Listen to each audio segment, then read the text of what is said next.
Hello dear audiobook lovers, and welcome to Listen Lit.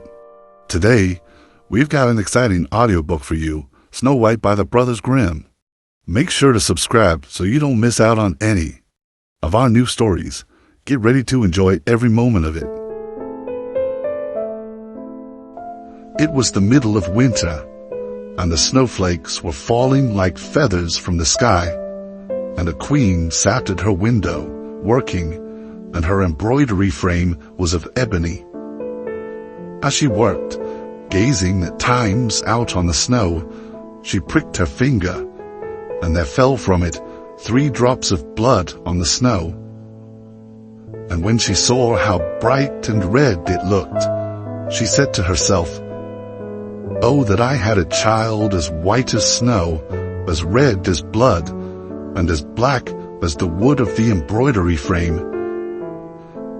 Not very long after, she had a daughter, with skin as white as snow, lips as red as blood, and hair as black as ebony, and she was named Snow White. And when she was born, the queen died. After a year had gone by, the king took another wife, a beautiful woman, but proud and overbearing, and she could not bear to be surpassed in beauty by anyone. She had a magic looking glass, and she used to stand before it and look in it and say, "Looking glass upon the wall, who is fairest of us all?" And the looking glass would answer, "You are the fairest of them all." And she was contented, for she knew that the looking glass spoke the truth.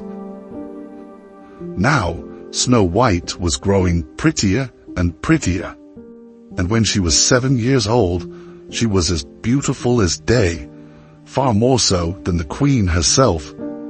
So one day, when the queen went to her mirror and said, "Looking glass upon the wall, who is fairest of us all?" it answered, "Queen, you are full fair, 'tis true, but Snow White fairer is than you." This gave the queen a great shock, and she became yellow and green with envy, and from that hour her heart turned against Snow White, and she hated her. And envy and pride like ill weeds grew in her heart higher every day, until she had no peace day or night. At last she sent for a huntsman and said, "Take the child out into the woods, so that I may set eyes on her no more. You must put her to death, and bring me her heart for a token." The huntsman consented and led her away. But when he drew his cutlass to pierce Snow White's innocent heart, she began to weep and to say, "Oh, dear huntsman, do not take my life. I will go away into the wild wood and never come home again." And as she was so lovely, the huntsman had pity on her and said, "Away with you then, poor child." For he thought the wild animals would be sure to devour her, and it was as if a stone had been rolled away from his heart when he sped to put her to death. Just at that moment, a young wild boar came running by, so he caught it and killed it, and taking out its heart, he brought it to the queen for a token, and it was salted and cooked, and the wicked woman ate it up, thinking that there was an end of Snow White. Now, when the poor child found herself quite alone in the wild woods, she felt full of terror, even of the very leaves on the trees, and she did not know what to do for fright. Then she began to run over the sharp stones and through the thorn bushes, and the wild beasts after her. But they did her no harm. She ran as long as her feet would carry her, and when the evening drew near, she came to a little house, and she went inside to rest. Everything there was very small, but as pretty and clean as possible. There stood the little table, ready laid, and covered with a white cloth, and 7 little plates, and 7 knives and forks, and drinking cups. By the wall stood 7 little beds, side by side, covered with clean white quilts.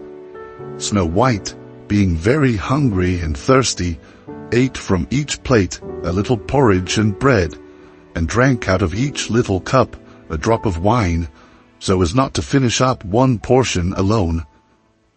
After that, she felt so tired that she lay down on one of the beds, but it did not seem to suit her.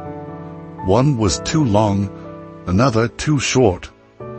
But at last, the 7th was quite right, and so she lay down upon it, committed herself to heaven, and fell asleep. When it was quite dark, the masters of the house came home. They were 7 dwarfs, whose occupation was to dig underground among the mountains. When they had lighted their 7 candles, and it was quite light in the little house, they saw that someone must have been in, as everything was not in the same order in which they left it. The first said, "Who's been sitting in my little chair?"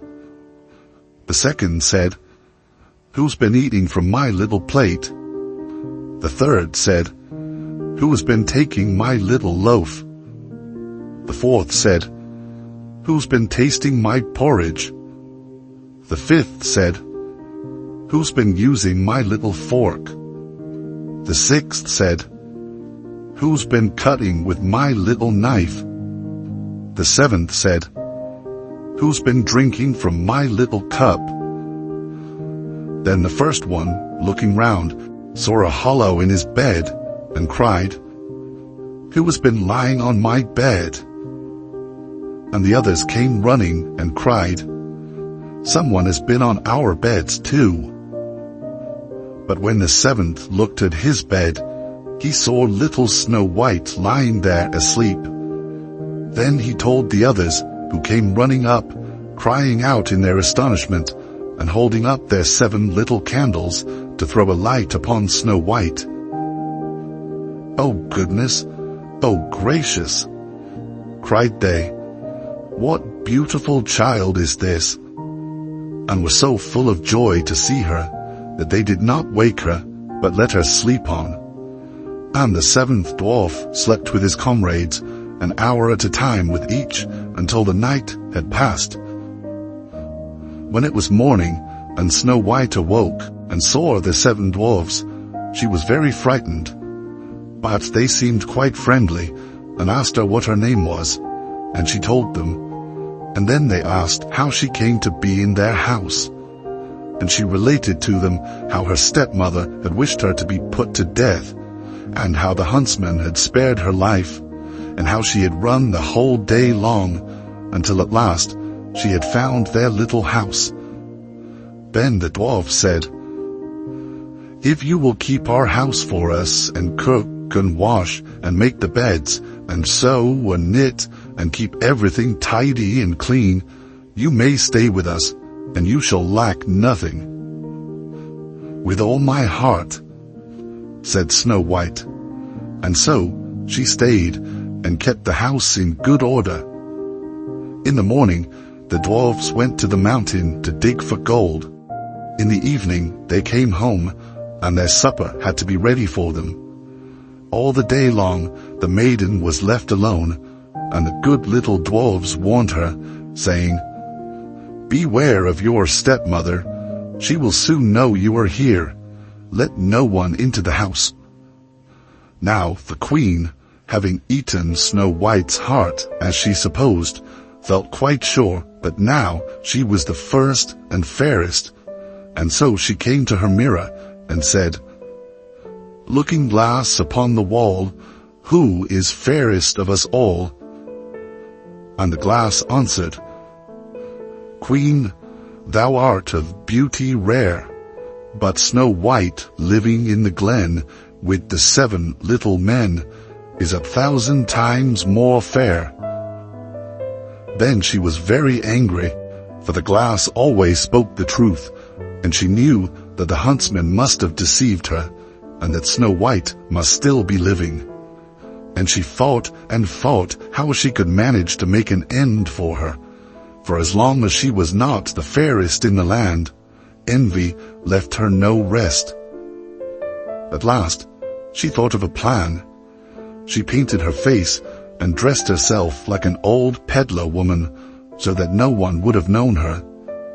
In this disguise, she went across the 7 mountains until she came to the house of the 7 little dwarfs, and she knocked at the door and cried, "Fine wares to sell, fine wares to sell."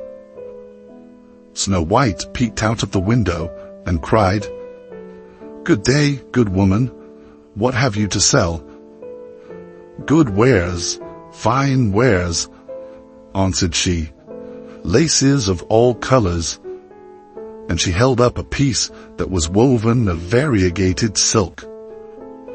"I need not be afraid of letting in this good woman," thought Snow White, and she unbarred the door and bought the pretty lace. "What a figure you are, child," said the old woman. "Come and let me lace you properly for once." Snow White, suspecting nothing, stood up before her and let her lace her with the new lace. But the old woman laced so quick and tight that it took Snow White's breath away, and she fell down as dead. "Now you have done with being the fairest," said the old woman as she hastened away. Not long after that, towards evening, the 7 dwarfs came home and were terrified to see their dear Snow White lying on the ground without life or motion. They raised her up, and when they saw how tightly she was laced, they cut the lace in 2. Then she began to draw breath, and little by little she returned to life.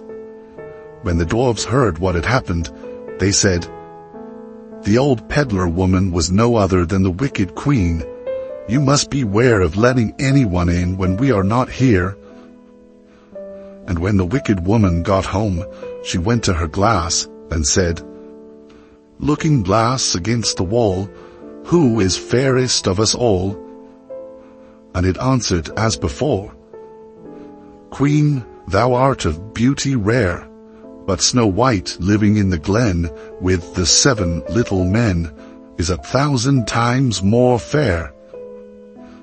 When she heard that, she was so struck with surprise that all the blood left her heart, for she knew that Snow White must still be living. "But now," said she, "I will think of something that will be her ruin." And by witchcraft she made a poisoned comb. Then she dressed herself up to look like another different sort of old woman. So she went across the 7 mountains, and she came to the house of the 7 dwarfs, and knocked at the door, and cried, "Good wares to sell, good wares to sell." Snow White looked out and said, "Go away, I must not let anybody in." "But you are not forbidden to look," said the old woman, taking out the poisoned comb and holding it up. It pleased the poor child so much that she was tempted to open the door, and when the bargain was made, the old woman said, "Now, for once, your hair shall be properly combed." Poor Snow White, thinking no harm, let the old woman do as she would. But no sooner was the comb put in her hair than the poison began to work, and the poor girl fell down senseless. "Now, you paragon of beauty," said the wicked woman, "this is the end of you," and went off. By good luck, it was now near evening, and the 7 little dwarfs came home. When they saw Snow White lying on the ground as dead, they thought directly that it was the stepmother's doing, and looked about, found the poisoned comb, and no sooner had they drawn it out of her hair than Snow White came to herself and related all that had passed. Then they warned her once more to be on her guard, and never again to let anyone in at the door. And the queen went home and stood before the looking-glass and said, "Looking-glass against the wall, who is fairest of us all?" And the looking-glass answered as before, "Queen, thou art of beauty rare, but Snow White living in the glen with the 7 little men is 1,000 times more fair." When she heard the looking-glass speak thus, she trembled and shook with anger. "Snow White shall die," cried she, "though it should cost me my own life." And then she went to a secret, lonely chamber where no one was likely to come, and there she made a poisonous apple. It was beautiful to look upon, being white with red cheeks, so that anyone who should see it must long for it, but whoever ate even a little bit of it must die. When the apple was ready, she painted her face and clothed herself like a peasant woman, and went across the 7 mountains to where the 7 dwarfs lived. And when she knocked at the door, Snow White put her head out of the window and said, "I dare not let anybody in. The 7 dwarfs told me not." "All right," answered the woman. "I can easily get rid of my apples elsewhere. There, I will give you 1. "No," answered Snow White, "I dare not take anything." "Are you afraid of poison?" said the woman. "Look here, I will cut the apple in 2 pieces. You shall have the red side, I will have the white one." For the apple was so cunningly made that all the poison was in the rosy half of it. Snow White longed for the beautiful apple, and as she saw the peasant woman eating a piece of it, she could no longer refrain, but stretched out her hand and took the poisoned half. But no sooner had she taken a morsel of it into her mouth than she fell to the earth as dead. And the queen, casting on her a terrible glance, laughed aloud and cried, "As white as snow, as red as blood, as black as ebony. This time the dwarves will not be able to bring you to life again." And when she went home and asked the looking-glass, "Looking-glass against the wall, who is the fairest of us all?" At last it answered, "You are the fairest now of all." Then her envious heart had peace, as much as an envious heart can have. The dwarfs, when they came home in the evening, found Snow White lying on the ground, and there came no breath out of her mouth, and she was dead. They lifted her up, sought if anything poisonous was to be found, cut her laces, combed her hair, washed her with water and wine, but all was of no avail. The poor child was dead, and remained dead. Then they laid her on a bed, and sat all 7 of them round it, and wept and lamented 3 whole days. And then they would have buried her, but that she looked still as if she were living, with her beautiful blooming cheeks. So they said, "We cannot hide her away in the black ground." And they had made a coffin of clear glass, so as to be looked into from all sides, and they laid her in it, and wrote in golden letters upon it her name, and that she was a king's daughter. Then they set the coffin out upon the mountain, and one of them always remained by it to watch. And the birds came too, and mourned for Snow White, first an owl, then a raven, and lastly a dove. Now for a long while Snow White lay in the coffin, and never changed, but looked as if she were asleep, for she was still as white as snow, as red as blood, and her hair was as black as ebony. It happened, however, that one day a king's son rode through the wood, and up to the dwarf's house, which was near it. He saw on the mountain the coffin, and beautiful Snow White within it, and he read what was written in gold letters upon it. Then he said to the dwarfs, "Let me have the coffin, and I will give you whatever you like to ask for it." But the dwarfs told him that they could not part with it for all the gold in the world. But he said, "I beseech you to give it me, for I cannot live without looking upon Snow White. If you consent, I will bring you to great honor and care for you as if you were my brethren." When he so spoke, the good little dwarfs had pity upon him and gave him the coffin. And the king's son called his servants and bid them carry it away on their shoulders. Now it happened that as they were going along, they stumbled over a bush, and with the shaking, the bit of poisoned apple flew out of her throat. It was not long before she opened her eyes, threw up the cover of the coffin, and sat up, alive and well. "Oh dear, where am I?" cried she. The king's son answered, full of joy, "You are near me."